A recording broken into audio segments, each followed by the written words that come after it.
All right, सो हमने previous session में basically types of selector के बारे में डिस्कस किए, ओके। और उसमें हम लोग मैक्सिमम एग्जांपल में कलर एट्रीब्यूट बहुत ज़्यादा यूज़ कर रहे थे, ठीक है। तो अब हम लोग आज के सेशन से, आज से जो हम लोग आगे सेशंस चलेगा उसमें हम लोग एक्चुअली डिस्कशन करेंगे CSS में कितने एट्रीब्यूट्स होते हैं, ठीक है, और उसको आप अप्लाई करते जाएंगे। एट्रीब्यूट इज़ ऑल अबाउट एक आपका लुक चेंज करने में जो हेल्प करेगा, ठीक है। सो प्रॉपर्टीज़, आप उसको प्रॉपर्टीज़ भी बोल सकते हो, all right. Before going to the colour attribute we just discuss about the measurement unit, okay, क्योंकि आगे हम लोग बहुत जगह मेजरमेंट यूनिट का यूज़ करने वाले हैं। इसमें से आप एक px बहुत यूज़ कर रहे थे, शुरुआत में ही हम लोग विड्थ हाइट देने के लिए px यूज़ कर रहे थे। तो आखिर ये एक स्क्रीन है, ठीक है, तो स्क्रीन पे ये सब यूनिट्स पे काम होता है। तो ये सब आपको यूनिट देखने मिलेगा, एक EM देखने मिलेगा, एक REM देखने मिलेगा, ठीक है। तो ये सब क्या है यूनिट, उसके बारे में हम लोग डिस्कस थोड़ा बहुत कर देते हैं। px होता है वो स्क्रीन के पिक्सल साइज़ पे डिपेंड करता है कि आपका स्क्रीन जो होता है एक डॉट होता है, ठीक है। तो नंबर ऑफ़ डॉट्स के हिसाब से वो 200 px लिख रहे हो तो एक तरह से 200 डॉट्स लिख रहे हो, वो सेंस हुआ। परसेंटेज सिंपल सा बात है, आपका स्क्रीन साइज जो है वो पूरा उसके लिए 100% होगा। अब उसका आपने 20, उसका आपने 80, तो ये जो आप परसेंटेज डाल रहे हो उसके अकॉर्डिंगली उसका साइज़ डिफाइन होने लगता है, ठीक है। तो हम लोग परसेंटेज और px जो है ये थोड़ा बहुत HTML में भी यूज़ कर रहे थे, ओके। इसके अलावा सेंटीमीटर में भी आप लिख सकते हो, बट हम लोग बहुत कम यूज़ करते हैं इसका, ठीक है। EM और REM पे हम लास्ट में आएंगे, उसके पहले PT एक होता है, पॉइंट के लिए होता है, ठीक है। पॉइंट बोलता है ये कि पॉइंट भी एक यूनिट है। 172 मतलब 1/72 टाइम्स ऑफ इंच, इंच का भी 1/72 टाइम्स होता है वो पॉइंट, ठीक है, मतलब बहुत ही छोटा यूनिट हो गया, ओके। तो इसका भी आई थिंक हम लोग कम ही यूज़ करते हैं। यहाँ पी इंच, mm ये सब आप नहीं भी यूज़ करो चलेगा, लेकिन होता है, ये सब भी यूनिट होता है, ओके। हम लोग ज़्यादातर जो यूज़ करते हैं वो परसेंटेज, पिक्सल और EM REM आजकल ये चलता है। What is this EM? EM आप समझ जाते हो तो ऑलमोस्ट इक्विवेलेंट REM है, थोड़ा सा डिफरेंस है। क्या होता है ये EM? होता क्या है ना कि लाइक एक बाय डिफ़ॉल्ट साइज़ होता है हर एक का, ठीक है। पहले से आप साइज़ डिफ़ाइन किए हो, मान लो फ़ॉन्ट पे हम बात करें तो मान लीजिए आप फ़ॉन्ट पे डिफ़ाइन किए हो कि फ़ॉन्ट जो है मेरा 12px है, ठीक है, फ़ॉन्ट का साइज़ है 12px। अगर आप आगे उसी को साइज़ का डिफ़ाइन कर दो 2em, इसका मतलब हुआ आप उसको दोगुना बोल रहे हो। दोगुना मतलब क्या हुआ, 12px का दोगुना कितना हो जाएगा, 24px। तो इसका मतलब वो 24px का साइज़ हो जाएगा। 1.5 em लिखोगे तो इसका मतलब उसका करेंट साइज़ से 1.5 गुना 1.5 em वो साइज़। तो ये EM और REM ये सब यूज़ करते हैं फ्लेक्सिबिलिटी के लिए, क्योंकि आजकल तो रिस्पॉन्सिव साइट्स बनते हैं, ठीक है। मोबाइल पे खोलो तो थोड़ा फ़ॉन्ट साइज़ छोटा हो जाता है, आप उसको लैपटॉप में खोलो तो थोड़ा बड़ा होना चाहिए, तभी तो विजिबल होगा। तो REM और EM खासकर ये सब फ्लेक्सिबल है, ठीक है, कि करंट साइज़ के हिसाब से 2 गुना 3 गुना अभी कितना स्क्रीन साइज़ है उसके हिसाब से वो चेंज करता है। तो इसलिए आपको बहुत जगह ये देखने मिलेगा, ठीक है। बट अभी हम लोग ज़्यादातर परसेंटेज PX यूज़ करेंगे, 2-4 एग्जांपल में EM का भी आपको करके दिखाऊंगा। And then CM, PT, inch, MM ये सब का एकदम रेयर यूज़ है, नहीं के बराबर। All right, so this is all about measurement unit.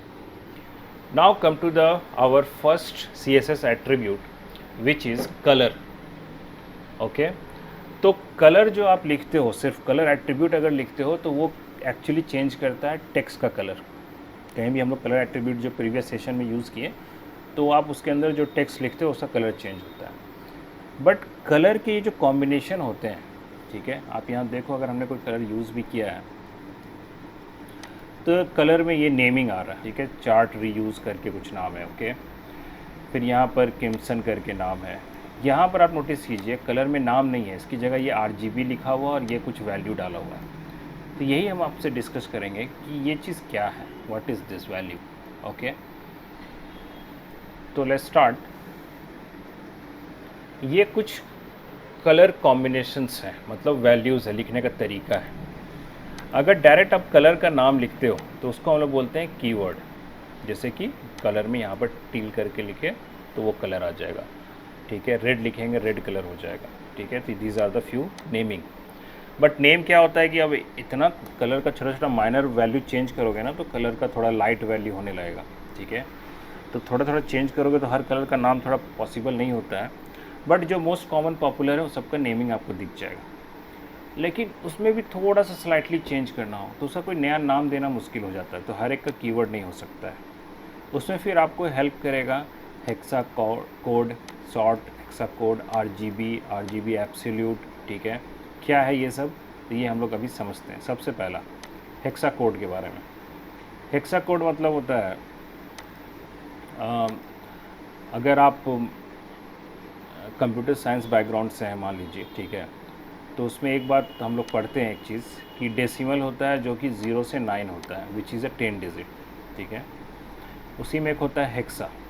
Hexa जो होता है ये होता है, डेसिमल जो होता है वो होता है टोटल 10 नंबर्स, उसी के कॉम्बिनेशन से फिर आगे नंबर बनता है और हम लोग डेसिमल ज़्यादातर यूज़ करते हैं। आगे 9 के बाद क्या होगा, 10 होगा, तो 10 किसका कॉम्बिनेशन है, 1 एंड 0 का। अगला क्या होगा, 11 होगा। जो भी नंबर बनेगा वो तो 0 से 9 के बीच में ही बनेगा, तो this is called a decimal number, जो हम लोग डे टू डे लाइफ में यूज़ करते हैं। बट इसके अलावा कंप्यूटर में और चीज़ें हैं, उसमें से एक है हेक्सा, हेक्सा डेसिमल बोलते हैं। वो होता है 0 से लेके 15 तक, ठीक है। तो इसको हम लोग 16 डिजिट पे बोलते हैं, इसलिए हम लोग इसको हेक्सा बोलते हैं। 0 से स्टार्ट हो रहा है 50 एंड टोटल कितना हो गया 16। इसका मतलब है ये इस कॉम्बिनेशन पे काम स्टार्ट करता है। बट इसमें होता ये है कि ये जो है 0 से 9 तो हो गया, इसमें 9 के बाद जो 10 होता है ना, तो अब 10 जो है ऐसे तो कंफ्यूज कर जाएगा ये हेक्सा, क्योंकि हम बोल रहे हैं कि टोटल 15 डिफरेंट यूनिट है। टोटल 16 जो है डिफरेंट यूनिट है 0 से लेके 15 तक। तो जैसे अगर हम 10 लिखें तो ये फिर कंफ्यूज करेगा कि आप हेक्सा वाला 10 लिख रहे हैं कि ये फिर कॉम्बिनेशन बना के 10 लिख रहे हैं। इसीलिए हेक्सा में 10 को रिप्रेजेंट किया जाता है ए से, 11 को रिप्रेजेंट किया जाता है बी से, ठीक, फिर 12 को सी से, फिर आपका 13 को डी से, 14 को ई से एंड 15 को एफ से, ओके। तो ये एक हम बेसिक आपको इसलिए बता रहे हैं क्योंकि आपको इस टाइप के कॉम्बिनेशन देखने मिलेंगे, तो अगर आप ये चीज़ समझ गए तो आप ये कॉम्बिनेशन समझ सकते हो। ये कंप्यूटर में हेक्साडेसिमल को रिप्रेजेंट करने का वैल्यू है, ठीक है। तो इस तरह से आप 15 नहीं लिख के टोटल 16 हुआ हेक्सा में, लेकिन उसको रिप्रेजेंट है 0 से 9, then A B C D E F, okay. तो ये अपना एक वैल्यू रिप्रेजेंट कर रहा है अंदर। तो ये जो हेक्सा कोड है जो हैश करके लिखा हुआ है, कंप्यूटर में कोई भी कलर कोड जो बनता है वो बनता है रेड ग्रीन एंड ब्लू के कॉम्बिनेशन से। जितना भी आप कलर कोड देखते हो ना, सिर्फ यही तीन कलर्स के कॉम्बिनेशन से बनता है। तो होता ये है कि अगर मैं F 2 बार लिख रहा हूँ रेड में, तो इसका मतलब मैं रेड का वैल्यू एकदम इंक्रीज, हाईएस्ट कितना होता है, F होता है, ठीक है। हाईएस्ट कितना है, F है। तो मैंने रेड को एकदम हाईएस्ट किया। ग्रीन जो है मैंने एकदम लोएस्ट वैल्यू 0 डाला है, ब्लू भी मैंने 0 डाला है। तो ये कॉम्बिनेशन डालने से कोई एक नया कलर बन जाएगा, ठीक है। आई थिंक इसका कलर होना चाहिए यहाँ पर एग्जांपल में होगा ब्लैक, ब्लैक तो नहीं है, रेड है, ठीक है। आपका नया कलर क्या बन जाएगा, रेड। क्यों बन जाएगा, क्योंकि आप रेड को हाईएस्ट दे रहे हो, बाकी ग्रीन और ब्लू तो आप 0 कर रहे हो, मतलब नहीं के बराबर आप यूज़ कर रहे हो। तो इसका मतलब क्या कलर क्रिएट हो जाएगा, रेड कलर बन जाएगा आपका, ठीक। अगर आप तीनों 0 कर देते हो तो उसमें आपका क्या बन जाता है, ब्लैक कलर बन जाता है, ठीक है। तो ये हेक्साडेसिमल आपको देखने मिल सकता है बहुत जगह, इसलिए मैं एक कलर का ये एग्जांपल सबको बताता हूँ।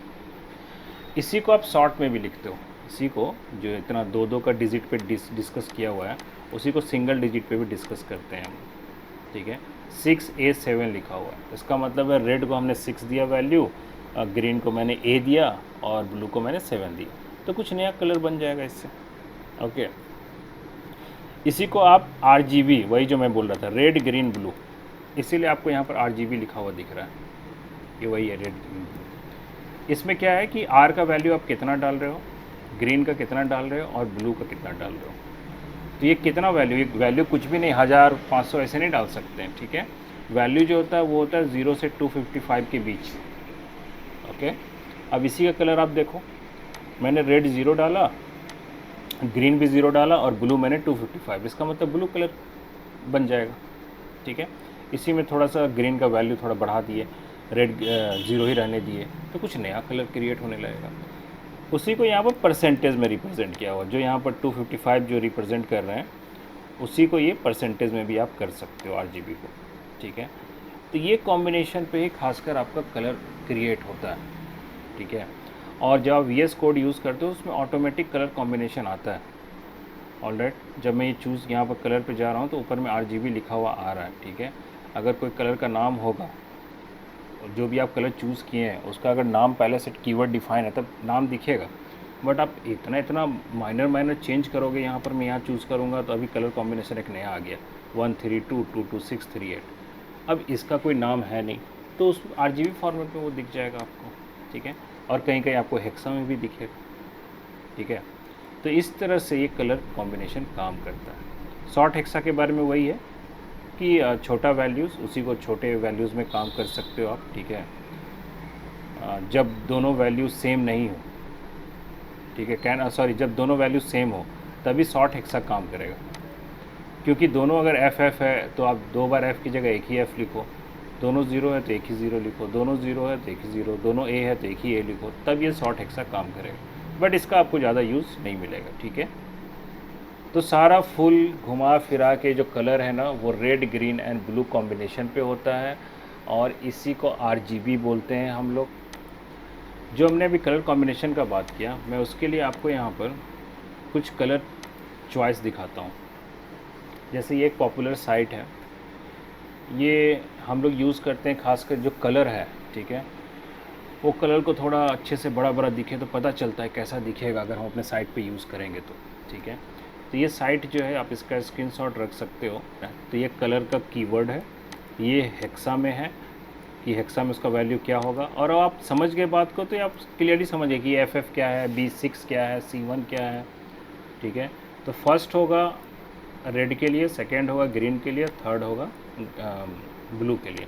उसी को फिर RGB में भी लिखा, मतलब तीनों फॉर्मेट में इसमें दिया हुआ है। ओके, अब मान लो आप चले जाओ रेड पे, ऊपर में रेड है, मैंने क्लिक किया। अब रेड के भी बहुत सारे वैरायटी होते हैं, डार्क रेड है, नीचे आ जाइए, फायर ब्रिक रेड है, इंडियन रेड है, लाइट कोरल रेड है, ठीक है, सैल्मॉन है। इस तरह से आपको दिखता है रेड का कॉम्बिनेशन। तो ये मैं कभी कभी यूज़ करता हूँ सम एक्सटेंट, अभी तो अब ज़्यादा यूज़ नहीं करते हैं, VS कोड में डायरेक्ट हो जाता है, बट होता है ना कि थोड़ा दिखना है कि बड़ा कलर कैसा दिख रहा है, लुक कैसा आ रहा है।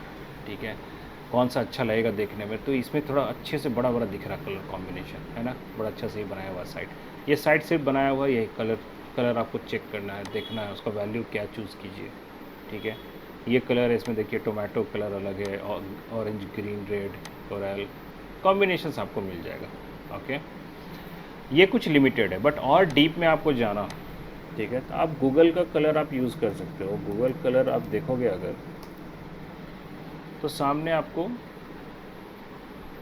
हेक्सा कलर में आ जाएगा, आई थिंक कलर पिकर बोल के होता है, कलर पिकर। ये आप अगर कलर पिकर सर्च करोगे, ठीक है, गूगल में COLOUR पिकर, तो आपको यहाँ पर अच्छा कॉम्बिनेशंस, RGB में कितना वैल्यू है, हेक्सा में कितना वैल्यू है, अब तो इसमें अलग अलग डिग्री परसेंटेज में भी होता है, वो शेडेड देने के लिए साइड से कितना शेडेड टाइप का दिखेगा।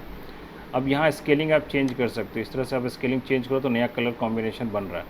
तो आप देखो कि आपको इसमें से कौन सा अपने वेबसाइट में यूज़ करने का मन, ठीक है, तो थोड़ा मूव कराइए, फिर यहाँ से यहाँ भी एक स्केल है उसको थोड़ा शेडेड के लिए थोड़ा नीचे कीजिए। ठीक है, इस तरह से मिक्स करके आप देखिए कि आपको कौन सा इसमें से कलर थोड़ा ठीक लग रहा है जो अपने साइट पे यूज़ करना चाहते हैं। मान लो ये ठीक लगा तो आप यहाँ से इसका एक्स्ट्रा कॉपी कर लीजिए, या फिर RGB वाला आप कॉपी कर लीजिए और ये इसको वहाँ पर टाइप कर दीजिए। तो इस तरह से कलर को याद नहीं करना है कोड, ठीक है, बट ये सब सोर्स है जहाँ से आप कलर को यूज़ कर सकते हो, चूज़ कर सकते हो और अपने साइट पे अप्लाई कर सकते हो। Alright, so this is all about colour attribute.